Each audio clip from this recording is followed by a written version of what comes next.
Something like a Sora comes out, for example. A few years back, we would have thought of it as magic, and now we are like, you know what? Yeah, sure. Many people think that Nvidia has been lucky. Frankly, you can't be lucky three times. Capitalism is not going to allow this monopoly to continue for a long time. Sundar Pichai is the Joe Biden of AI. It's rude at many levels. I agree with that, but it has a kernel of truth. Okay. I'm sure some stuff is happening in a very legit way to access that. Most of it is happening in an illegit way, Vivek. Google, with all due respect, has done all that it could to piss off consumers.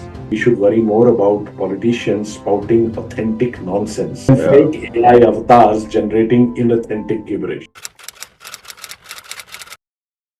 Good evening and welcome to Thinkly Talks. We are back with Jaspreet today after a long break in his community plurality dialogues. So Jaspreet, welcome back.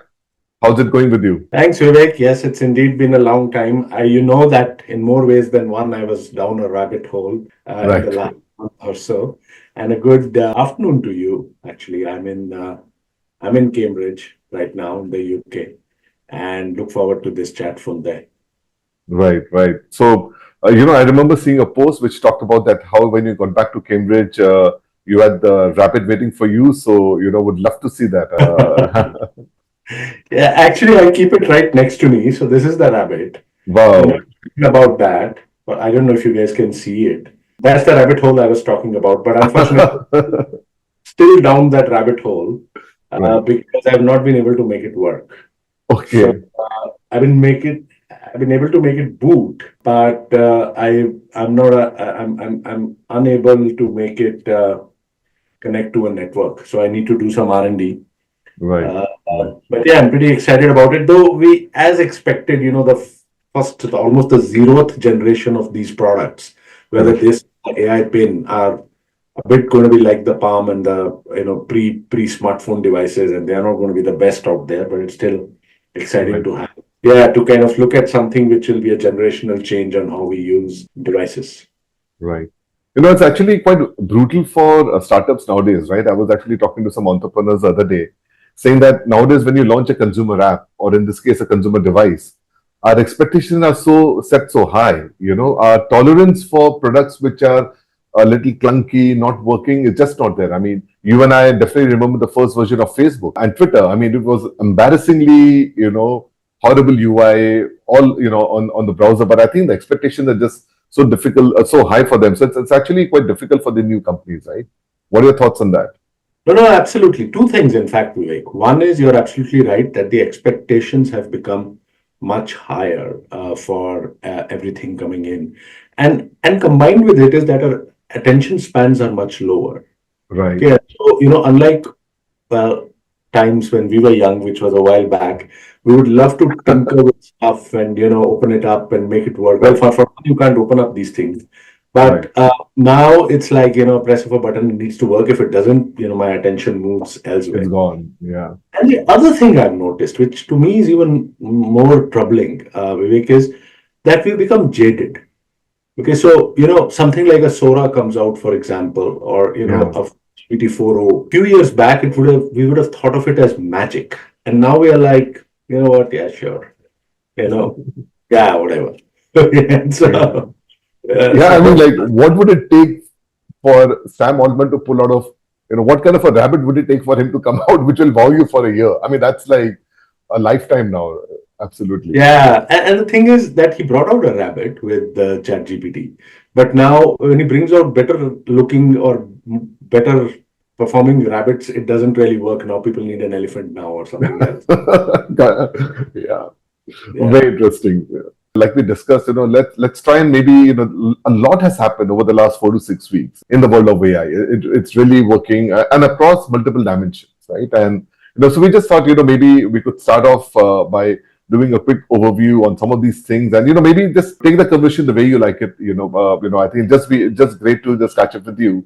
So let's begin, I would imagine with NVIDIA, which has been firing on all cylinders over the last 1 year. And I think finally around June 18 is when it briefly surpassed Microsoft as the world's most valuable company. I remember you had actually posted a poll where I think less than 5% or 10% of the people actually predicted that at some point it would overtake Microsoft. I mean, I think you probably never anticipated it will actually surpass it so fast, right? So any thoughts about that? So the poll was interesting. There was a less than 3 months, within a year, Yeah, 5 years, whatever. And virtually no one posted less than 3 months. Not even me. I said within a year. And it right, actually happened in a couple of months, less than a couple of months after the poll. right, And so, yeah, I mean, look, I think in a couple of things. So one is, with every new revolution, there's always a company which tends to initially benefit the most out of it, any right, technology revolution. So when the internet revolution happened, it wasn't it wasn't as much a Google or a Facebook or whatever. The company which became the most valuable company on earth was Cisco. It was laying the highways for the internet. And it right. briefly became a $650 million or something similar. And I think the Cisco for the AI era Hmm. is NVIDIA. And obviously, the world has changed. Valuations are much more. And so now we're looking at a 3.2 trillion or whatever for it to be the highest.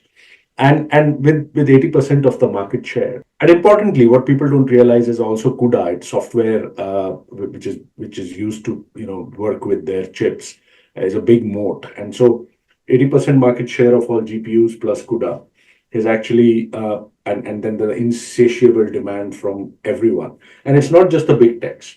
It's the big techs, it's the large companies like Goldman Sachs or Bloomberg, etc. And now there's sovereign AI. So all the Yes, countries, the Indian Prime Minister had to personally request Chen Huang for some number of GPUs. So that's right. in our they have ultimate pricing power, and that's why 3.2 trillion. But I will say one thing, which is the interesting meta thing that I want to just convey, is that it's amazing that it's a hardware company which has become the most valuable company on earth. Usually it's software, right? And hardware That's is, right. and it's heartening that it's a hardware which has become the most valuable company. And I do think that if you're looking at a 3 trillion or so for NVIDIA right now, the next big hardware company which will, and probably for that time, the next revolution, which will be a $10 trillion or whatever, would actually be a company which makes the quantum computer hardware again, Mm, not as mm. much as software. So it's interesting, how hardware companies are kind of coming to prominence, and that to me is the biggest takeout from the whole NVIDIA bike. Right. Fascinating take. And, in fact, I think in one of the earlier talks, we talked about how NVIDIA is not behaving like a hardware company when it comes to its margins and, the contribution margins. I mean, it's behaving literally like the And it's Microsoft. updates. It's updates every yearly. Yeah, Yeah. absolutely. I mean, it's phenomenal. I mean, so it's we're really looking at a very different world. In fact, if you look at Nvidia, its EBITDA went from $5 billion to $35 billion. I mean, they were insane. If you look at its trailing PE ratio, 76, its forward is looking at around 47. So neither you and I are really stock analysts, but I think it begs the question that do we really assume that Nvidia will stay where it's at? Because currently there's a major hunger for compute, and it's definitely there for the next few years, right? But really, as somebody who's an observer and expert in AI, what do you think Justin is really up to? I mean, like, do you see them moving into services? Do you see them getting into maybe platforms themselves? Some thoughts on that, right? We could do this entire episode on I NVIDIA. agree. But here's the deal. Couple things. So first of all, many people think that. So I'll say two large things. The first one is many people think that NVIDIA has been lucky. Well, frankly, you can't be lucky three times.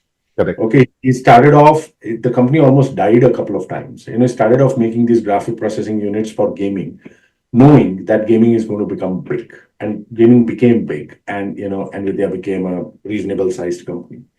And then the whole crypto thing happened, right? Crypto blockchain stuff, especially crypto. And suddenly people required special ASICs, which were, crypto oriented hardware for mining. And here was this man, he said, you know what, the same way the GPU architecture, let's kind of change it around to crypto. And he made boatloads of money more, and it became $400-500 million company. Yeah. Then generative AI happened. And again, he was on the ball, saying that, look, you know what, the way you actually can do this much better with GPUs. Now, since I think he realizes that it's not about one more Blackwell or Grace Hopper or any of these other newer generations of chips that they're bringing on. He's doing two things. One is CUDA that I mentioned, which is the Yeah, software to become a moat for other companies. And then he's getting into, as you rightly said, services. And I think the next big hyperscaler cloud provider that we are going to see is probably NVIDIA. Okay, but they're going to have purely a GPU cloud and right. AI because everyone can't buy, right? And so the Mm. whole way the clouds worked, the normal clouds worked as well. So he's going to be ahead of the game. Having said that, let me come to the second point, which is contrary to what I just said. I don't think that this capitalism is not going to allow this monopoly to continue for a long time. Okay. I have gone out on a limb in various forums, including my article, saying that price for compute, for large language compute, is going to fall by between 50 to 90% in 2 to 3 years. Right. Yeah, and there are reasons for that. One is obviously other competitors coming in. AMD is doing well. Intel is gearing up. The big guys, the big techs are building their own chips. The second is large language models are giving way to small language models. And Yeah, so you will not require that much of compute, after the whole correct. LLM frenzy is through. And Mhm. then the third really is that it's not just the compute. There's lots of work happening in terms of just how the transformer algorithms and newer versions of the transformer algorithms, actually can juice out more compute from power from a limited amount of compute. So Right. I think with all of these, and which is good because, then for enterprises, generative AI, APIs, etc., will become less expensive than now. Right. And that has to happen if really you want this to be sustainable. Because the problem we have is the calls, the tokens are so expensive right now that only an open AI or a tech giant can really afford it, right? There was a very interesting take on this. In fact, there's this company which I believe Chamath is an investor in. It's called Grok with a K. Oh, sorry, with a Q, the other way around, right? And No, it's GROQ. Yeah, Q, GROQ. yeah, yeah, yeah. And I think the whole thesis of this company is the fact that when it comes to really like training, you really need a GPU like the NVIDIA's. But when it comes to inferencing and the calls, that's really happening all the time. You could actually do with low cost CPUs, and that's really the way. So I think what you kind of laid out there. There will be ways that people will kind of start breaking it down, and it's going to be very interesting, right? As we move ahead.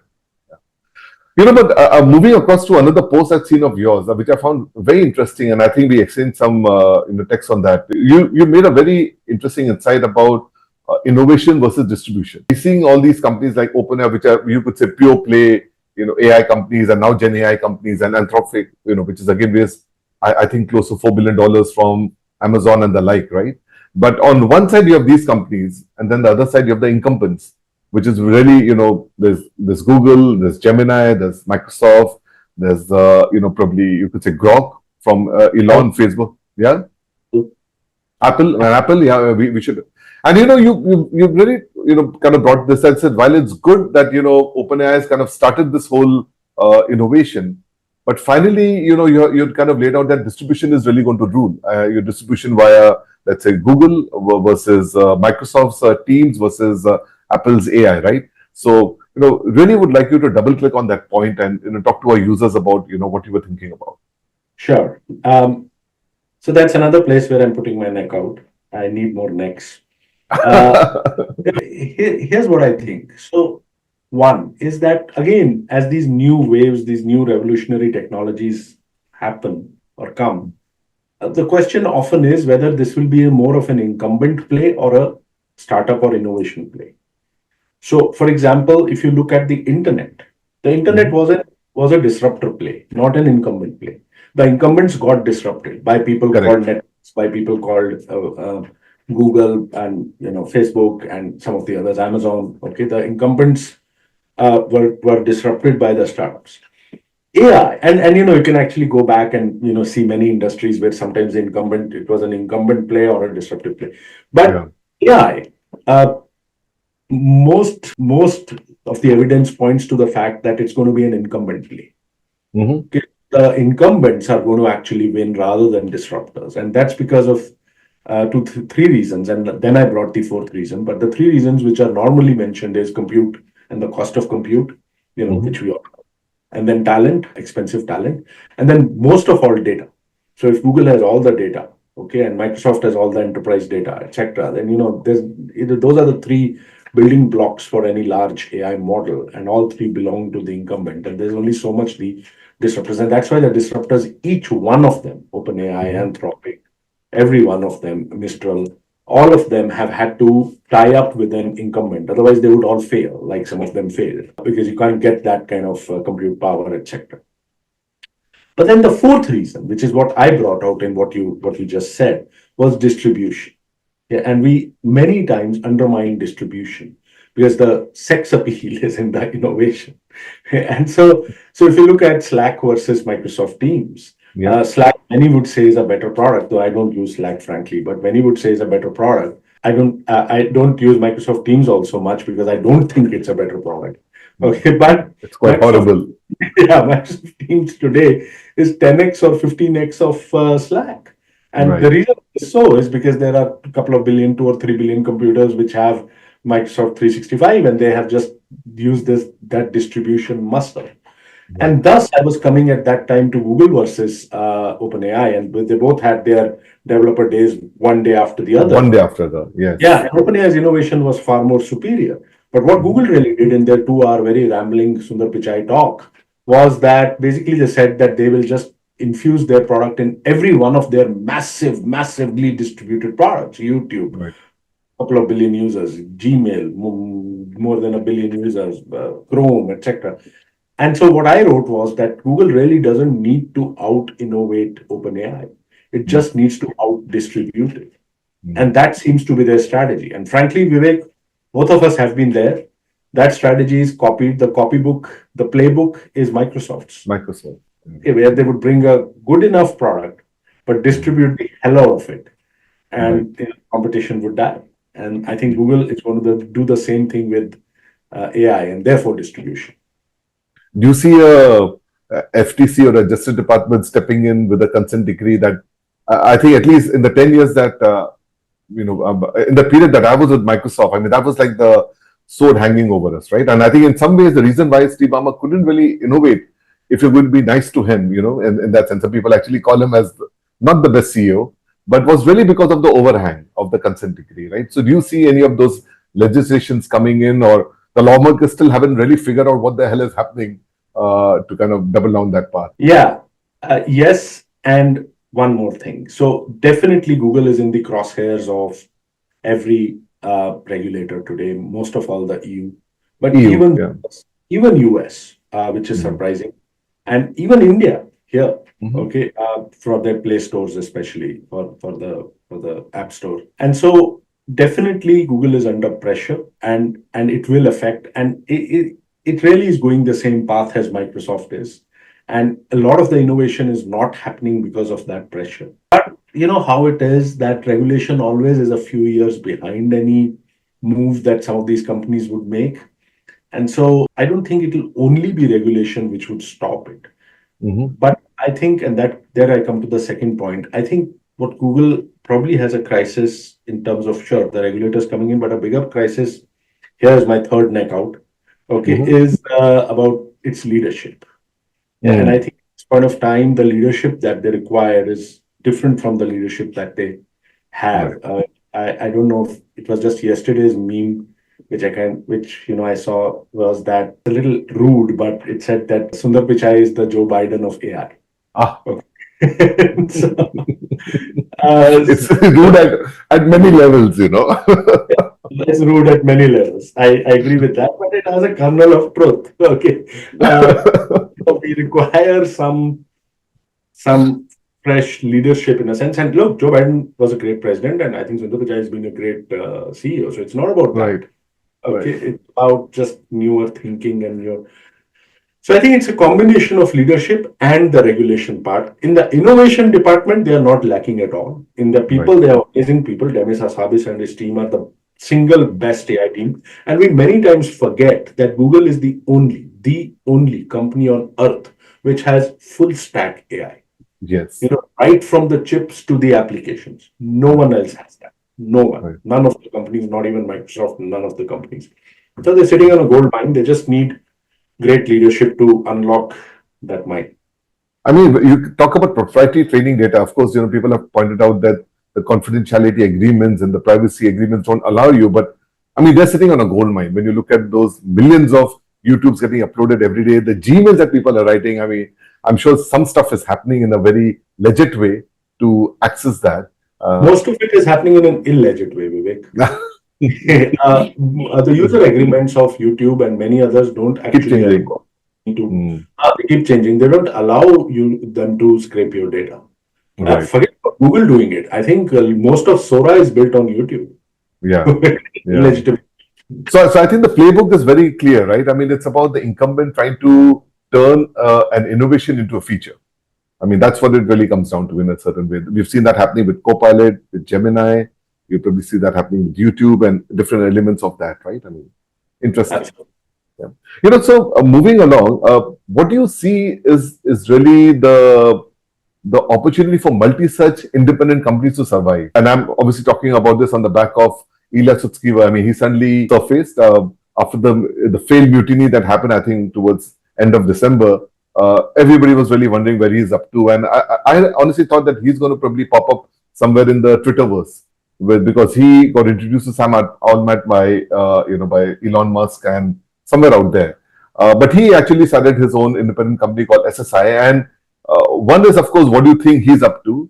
And second thing, if you could dwell upon, do you really believe that there's enough place? Because I think now all of them are in a way getting commoditized, right? We talked about the ABC of AI. We talked about compute, the same big data. We talked about algorithms. They're all eventually looking similar. So is there a place in the sun for yet another SSI or the like? You could say the same about Perplexity too, right? Well, I know slightly different conversation which we could have. But see, Ilya is probably the guy who was most instrumental in building GPT and OpenAI. He was the chief scientist, and he's also well known to be Geoffrey Hinton's protege. One of, if not one of his most brilliant students. And so I would ever, people look upon him as God, probably the number one scientific brain in AI, generative AI, along with Andrei Karpathy and a few others. But I think he's kind of up there. So I think wherever he is, he's going to do some amazing things. Yeah. I agree with you that he's chosen a positioning which is about safe AI. In a sense, it's like Apple's positioning about, safe privacy, private stuff, but then Apple is Apple. And so he's chosen this position. There's no knowledge at all of what he is planning to build, who's backing him up, except a few small initial investments or anything. If I was to hazard a guess and again pull out one more neck from wherever. Jaspreet and the Ravana, the 10 heads. The 10 necks. I should write about me and the 10 necks. I think you should. I think make for a great article. Yeah, and each of them would be like this prophecy, right? So I think that the company would soon become like an acqui-hire by someone. Okay, the same way that Microsoft and Suleiman's happened, right? It would be an acqui-hire. Who knows? Maybe by Elon Musk itself or by someone else. Because however great phenomenal the guy is, I think it's going to be difficult. Coming back to the incumbent bit that we talked about, it's going to be difficult to survive and thrive. So they will carve out a positioning, and in many ways, Vivek, this whole safe AI positioning in itself is very difficult, right? Because that's how OpenAI started. Okay, that's how in fact DeepMind started. Okay, right. But all kind of succumbed to economic pressures, and so it's not as the confidentiality agreements and the privacy agreements don't allow you. But I mean, they're sitting on a gold mine. When you look at those millions of YouTubes getting uploaded every day, the Gmails that people are writing, I mean, I'm sure some stuff is happening in a very legit way to access that. Most of it is happening in an illegit way, Vivek. The user agreements of YouTube and many others don't actually they keep changing. They don't allow them to scrape your data. Forget about Google doing it. I think most of Sora is built on YouTube. Yeah. Legitimate about Perplexity also in a similar way, probably. Right. No, somebody actually said that. Listen, if you really have to compete, like you pointed out, it's ultimately going to be about capitalism. It's going to be about really bang for the buck. It's about how the product is really innovating at breakneck speed, and in which case, safety is the first thing that will have to be compromised for a new AI platform to succeed. And somebody said that it's almost like expecting the DI group of erstwhile Twitter forming a new platform and hoping them to succeed, because that's not going to happen, right? So we're really, looking at some things really stacked against them the moment they talk about safety. Uh, but I think before we double down, and I think the next question was on perplexity, I just want to pick up a question here from Anupama. It's slightly on a different tangent, but I thought it'd be good to get your view. Is that high speed? This may be a little niche, but with the advancements in AI for object recognition and natural language processing, how can we develop AI system that can effectively analyze complex visual narratives, such as those found in comic books or graphic novels?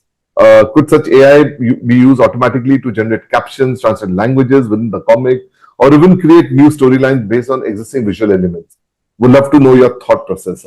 It is a bit, as you said, niche. It would require some certain level of expertise to answer this, but theoretically, it's possible. Yes. See, the whole thing about generative AI is that it's not, many of us think of generative AI as text into something. So you put text, it's we think of it as one many. Okay, so that one is text, and that text can be to text, or text to visual, or text to video, or text to, well, protein structures, or text Mm. to whatever, right? So it's text to, but that's not true. Actually, it's anything to anything. Okay, so it can be actually visual to visual also. So theoretically, if you were to show generative AI a beagle dog, a beagle, I mean, Right. one of its answers could be an Alsatian. Okay, Right. as in, it's kind of creating something similar, right? Mm. So, or a German Shepherd. So theoretically, therefore, I mean, all the technologies I think exist to do this object recognition, etc., that you spoke of, Anupama, to kind of, parse out a story from a comic book. I think it's very, very, very, very doable. I think even your current tools would do it. Yeah, Right. if you were to just upload a comic page to GPT-4o and say, what does this Yeah. mean? What you're saying, it's going to do it, right? Right. Can it create a new one? Sure. I think even so, then the next prompt, if it is that, can you kind of work around a newer script, and it can. And potentially it can, you can even say that, okay, fine, basis the newer script, can you reconvert it into another comic? So I think all of those are, now the quality of it is going to depend a lot on how well you prompt it. Right. Okay. And also, I guess, how mature the models are at this point of time to do it. But absolutely, I think it's possible. I haven't tried it, but maybe you should try it. Yeah, it'll be an interesting experiment, right? I'll just take a couple of more questions. I think this is interesting. I said, Mayuri asked that, in your opinion, what are some of the most surprising or unexpected ways AI is being used today? I think that'd be interesting take from you, considering that you've been exploring so many of. There are, I can't remember some of these amazing things. So let me just talk about one personally, and second one, which I really, really was blown apart from a GPT-4o demo. Personally, I think, and actually not to say anything, but Sam Altman also thinks it's something he didn't expect. I mean, I Hmm. didn't expect is how we can use AI, generative AI, and I'm focusing on generative AI. Okay, Sure. uh, generative AI as a brainstorming partner. It's actually an amazing brainstorming partner. I didn't think it would happen. You would still need to brainstorm with a human being, but you can actually brainstorm everything pretty much on any topic. Okay, Hmm. with that. I think AI, so if that's just personal, and Sam Altman's, okay, AI, non-gen AI. I think the most brilliant thing that has happened with AI is what DeepMind's AlphaFold, and now called isomorphic, has done with, proteins and molecular biology, Yeah. and solve these crazy problems of how a protein would fold. Creating new proteins using generative AI Mm. is just amazing. And the third, and the one which blows me away is, and you should look for it on YouTube, etc., is about how, again, GPT-4o, they did a demo how it can help the blind see. Yeah. So there's this guy who has GPT-4o on his phone, and he has his guide dog. And the guy's in London. He's in London. And, he wants a taxi. And so he kind of points it to the road and there's a taxi coming, and the taxis which are full, it just tells you no, no, no. And then then the phone GPT-4o sees that there's a taxi which is vacant, available. And it says, okay, Jim, there's a taxi coming. And then it says, okay, now it's 100 yards away or whatever. And it's right about there, stick out your hand now. And he sticks out his hand and the taxi stops. Okay. And then it says, okay, the taxi is stopped. It says, now you can open the door, go in. Which is completely amazing, right? I mean, to me, this is singularity. Okay, forget about all the robots or whatever. Yeah. This is what it should be about. And so, to me, Mayuri, that was the of the lot, the most amazing things that it can be used for. Yeah, no, that's a brilliant demo. And in fact, in the post edit, we'll try and put that clip as you talk about it. It's a brilliant one. And there's a very interesting take out here, which is really about, well, of course, they talk about translation. How Meera is asking, how accurate is AI in translating complex literary stuff compared to human translators? Because obviously the training data that's available is slightly different.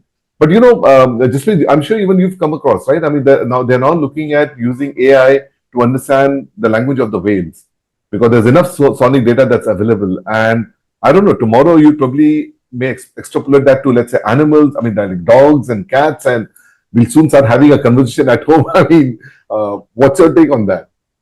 Or are you aware of any research that's happening in that direction? Yeah. So look, let's take it in two parts. One is just translation of a language into another language. As again, you saw in the GPT-4o demo, which Meera Murati gave, Right. For basic, language stuff, English to Italian, in this case, it's amazing. Duolingo, the big translation company's stock dropped some 10% or 14% or 20% that day. But then people realized that, and I retweeted that too. It was beautiful. That you don't learn a language just to be a tourist. You learn a language because you, as a human being, you want to learn new things. Right. Okay. And so, because language learning is not just about, I'm going to be visiting Rome tomorrow or whatever, or next year. So I need to. Lots of people learn languages just to discover new cultures, new words, new people, new friends. And so that won't go. Okay. And so while there could be functional translation, which AI could do, it will not replace the passion for learning that a human being has. And then there's a difference between translation and transliteration, right? Yeah. To the point that Meera asked, that certain classics, I mean, if you were to translate, say, Rabindranath Tagore's Gitanjali, Right. using GPT-4o, it would come out as fairly vapid. Okay, so you need context, you need translation. Context is important. Context, you need that, that ethos, that culture. So, but then the most interesting area, as you rightly said, is about translating animal sounds. And I've been down that, since we're talking of animals, I've been down that rabbit hole too. Okay, and there's some very interesting research happening. It has ethical issues. I mean, so I'm kind of torn between should we really try and translate or not. But anyway, keeping that aside, the real problem in there is training data. So there are only so many whale sounds that you have. Okay, and it's not about just whale sounds. You need data on what does this particular sound mean. Okay, that kind of, so you got unlabeled data, so to say. Yeah, exactly. So I think people are trying to solve that through various ways. And eventually, with human ingenuity and tech progress, it will happen. But yeah, right now, elephants, whales, dogs, a bunch of poor animals are are creating training data. Okay, for this kind of translation, interspecies translation to happen. Yeah, that's going to be one fascinating thing if it really works eventually. Which I'm sure at some point, I think we'll soon get jaded of that also. I mean, we'll be like, yeah, I understand what the dog says. Big deal. Okay. Right now, there's some mystery in it. Your dog is trying to do something. And you're guessing, you're interacting with the dog. There's so much of communication happening non-verbal. Now, tomorrow, if you know that it means you want to go pee, I mean, so anyway, that's what I think one interesting use case for the R1 is, something looking at the other person. Tell me the non-verbal cues that person is thinking about right now. Yeah. Because That could be interesting because language is one thing, but really picking up those things would be interesting. But I think with that, moving across to, I think the last 2 points that I want to touch upon, what is really about perplexity? Like, I mean, it's really been in the news. They were pretty savvy happening. Arvind Srinivas, again, another Indian origin CEO out there. And, I think it's two things. I mean, one is, of course, the point that you talked about that even people thought that OpenAI would really disrupt Google search. And that didn't necessarily happen, though, of course, people are using OpenAI more and more, still doing strong. So at one side, it's really about the incumbent will win. But on the second side, they're saying that, listen, I mean, search is now, 20 years old, 25 years old now, and it's ripe for disruption. And companies like Perplexity are the ones which will probably come and, make a dent. So your thoughts about that, and specifically about Perplexity. So here's the fifth neck on the block. Perplexity is not going to destroy Google search. Google is going to destroy Google search.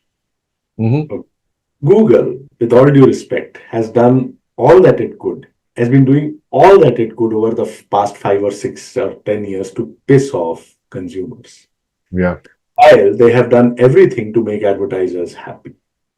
So one thing which Arvind Srinivas said was I don't remember the exact quote, was very, very insightful, was that same unit which gets produced when you type a search query in Google, that unit that gets produced is the same unit which needs to get monetized by an advertiser and consumed by the consumer who's searching.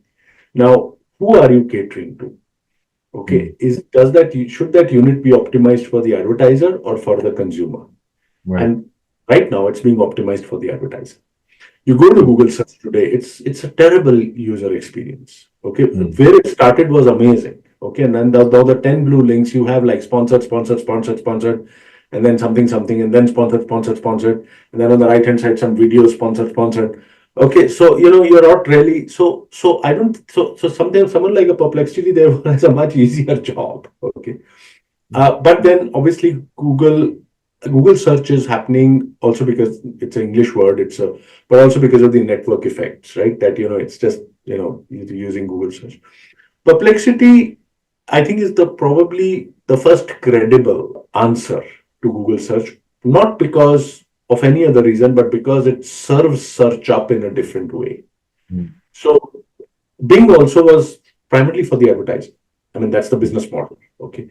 Now Perplexity serves search up in a different way, right? So it kind of just obviously we know how it works from a UI perspective. It's like a chatbot, etc. But then it kind of is not ad monetized at this point of time. It gives you sources for everything. Someone I know described it very well, and they said that, look, if you type something in Google, you might have 7 million. It says 7 million pages, whatever, in 30 seconds or 3 seconds, and what Perplexity does is it just reads through all the 7 million, okay, and serves up a summary to you. Yeah. In Google, you can only see the top 10, right, or maybe top 20. Here, it's going through all and then kind of serving up the summary to you.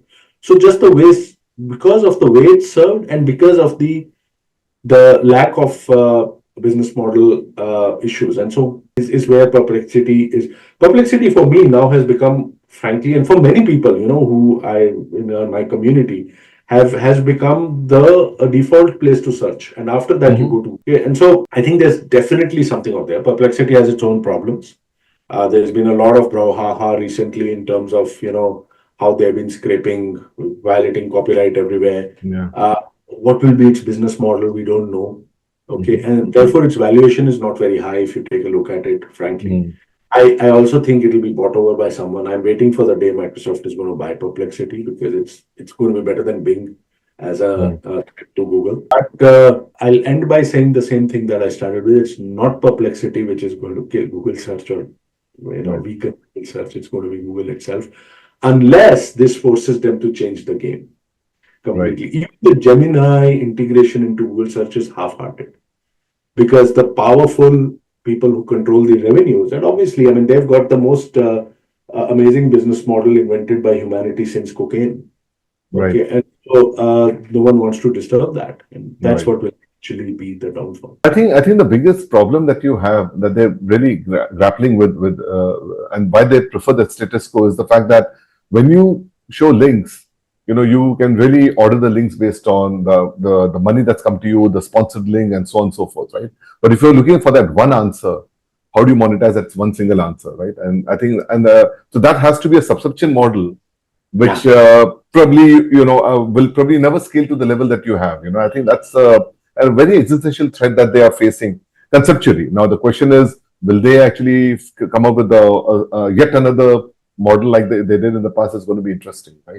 There's an interesting comment here from Zayed saying that, look, I like how Samsung is integrating AI into its products now. So now you're seeing more and more hardware devices, and you might want to linger on what you see will happen with AI, with the Apple intelligence. Linger. That's the word which Lex Fridman uses a lot. Okay. Look, Zaid, I haven't really seen any Samsung phone with AI. As in, I haven't seen as they exist, I know, but I haven't experienced. So I have no idea what they are doing well, and I'm sure they are. Look, I completely do believe that the future of AI, Gen AI, is edge AI.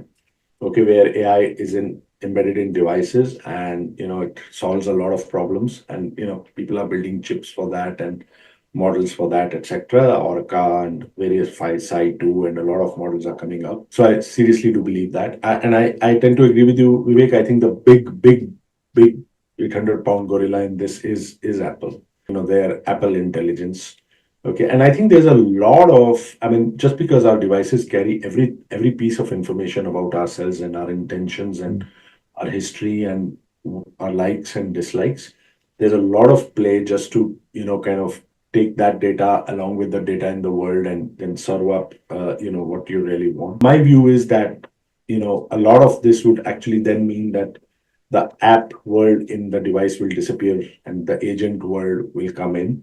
Right. The obviously is the first attempt at that, but and so and it's very possible that again this will become an incumbent play. The rabbits of the world will die, and it will be Apple or Samsung or some of the others which will quickly bring in AI into edge devices and change everything to become a new kind of device. So for example, and just to kind of conclude, again something I've written about is the fact that the mobile phone and the app ecosystem, the way we know about it today, is going to die. And the screen will be replaced by voice. So you don't need a big screen. So you see the screen of the is just this much.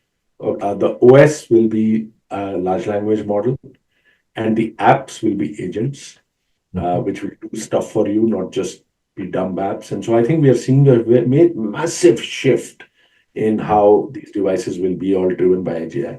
And to kind of finish up, Vivek, that to me is the true magic, if it may, of generative AI. We Right. haven't scratched the surface. We think it's about summarization and these chatbots, which is great.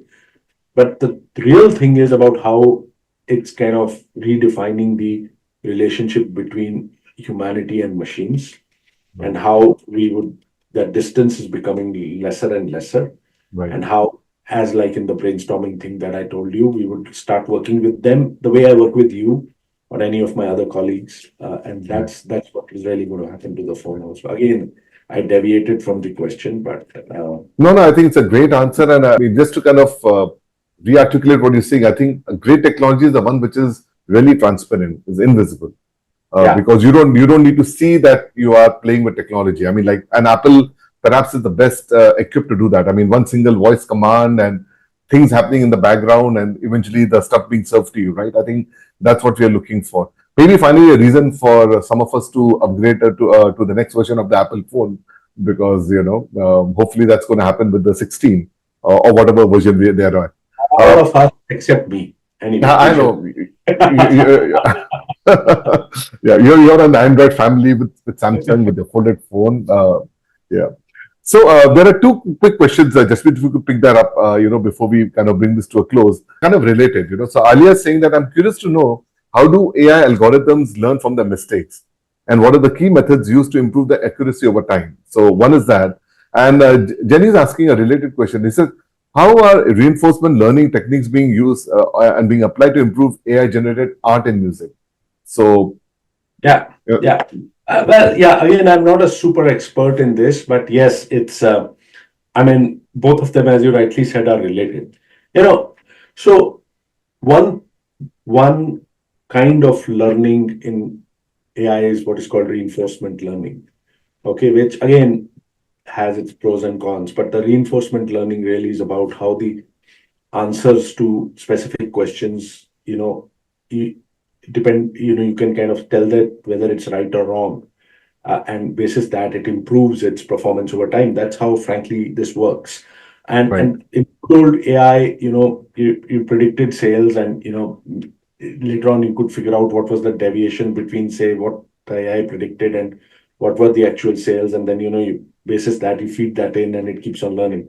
In chat gpt, what I wanted to say in the beginning, you uh, get an answer, and below that there's a little tick mark and a cross mark which they encourage you to. So if you type the tick mark, which means you're happy with the answer, the cross mark, you're hallucinating, right. you're not happy, and that human feedback actually goes back in to improve the model.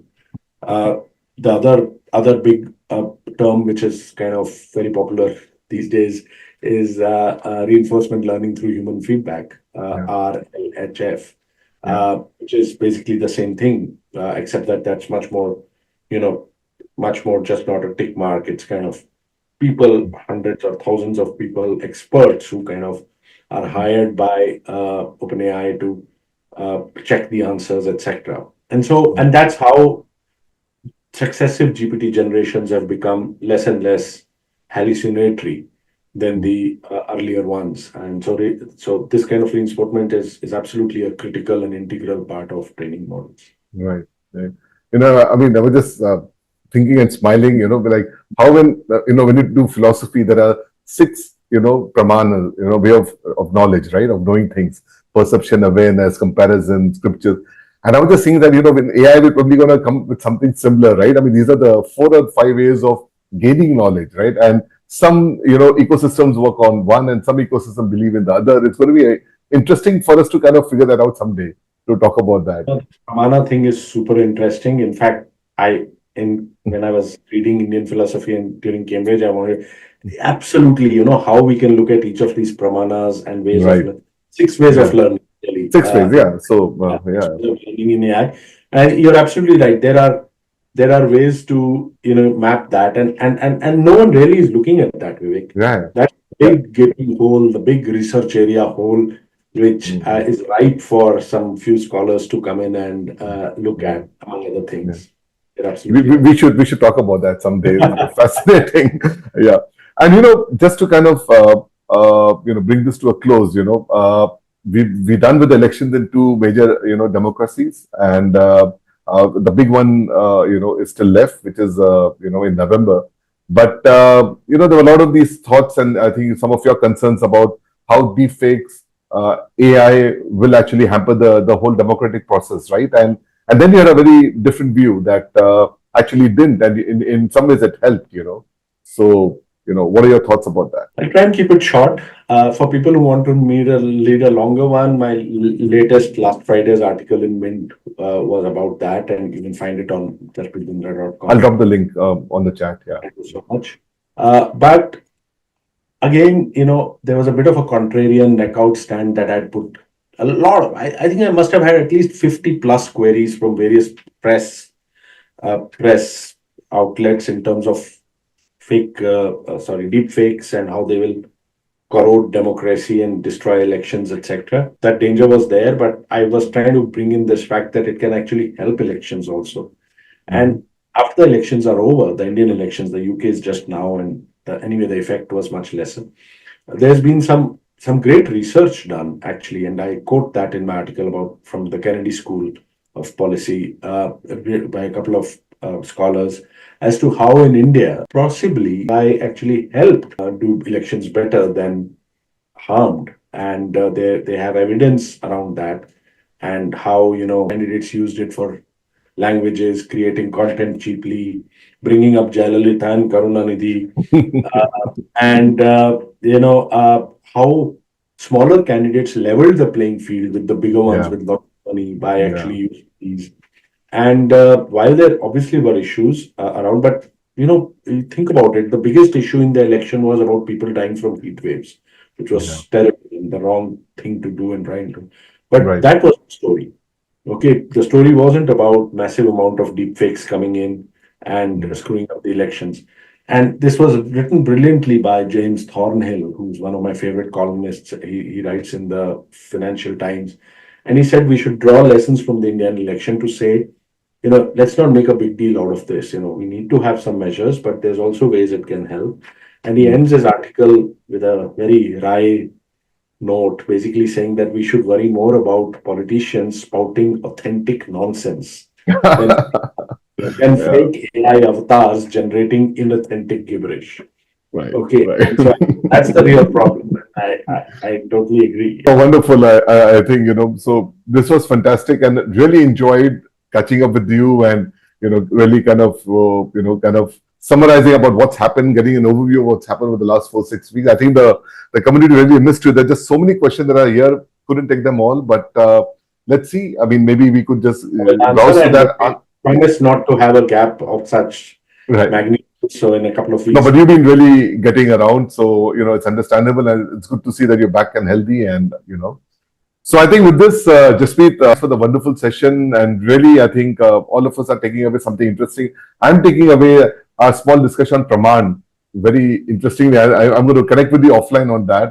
I think it'll be an interesting thing to kind of, go down yet another rabbit hole and see whether there's something that could be, that could come out of that, right? I might have So, an answer for you too. So let's connect offline. okay, great. So you have a great evening, and look forward to the next session soon. Yeah. Thank you. Thanks everyone. Apologize to the community for being absent for a while, and thanks for coming back again. I look forward to see all of you and you, Vivek, soon. Great. Thank you. Thank Have a good one.